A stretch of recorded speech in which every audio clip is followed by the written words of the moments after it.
Riday was nominally senior day, a second-rate Frivalry game, the last home game of another disappointing season. Of course, it was really none of it for UCLA. The Rose Bowl was on Chip Kelly watch.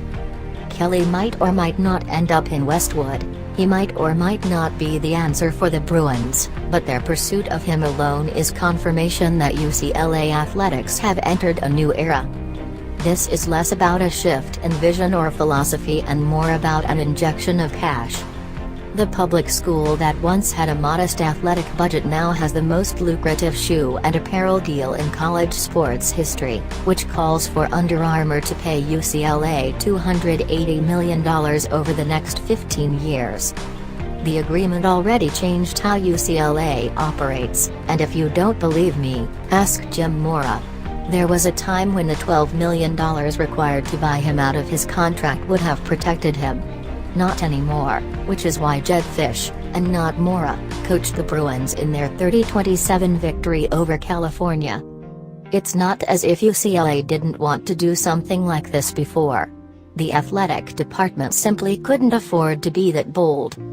Steve Alford, the school's basketball coach, has to be wondering what this means for his future. This looks like a scaled-down version of the change the Dodgers underwent when they were bought 5 years ago by Guggenheim Baseball Management. Under previous owner Frank McCourt, the Dodgers were frugal. They were selective. Their fans wondered why their payroll was dwarfed by teams in smaller markets. The sale changed everything, transforming a cost-conscious franchise into a financial behemoth with a league-high payroll. In the process, something was lost, however. The spending was funded by an $8 billion television deal that made the Dodgers invisible to a majority of local households. What UCLA is risking is much more fundamental. UCLA was a university first, a university second and a university third. The majority of alumni care less about the football team standing in the Associated Press Top 25 than the school's place in the U.S. News & World Report's college rankings. If the football team did well, great. If not, oh well. There was a certain charm to this, UCLA's football and basketball teams doing the best with what they had, both in terms of financial resources and the kinds of athletes they claimed to be able to recruit because of the school's academic standards.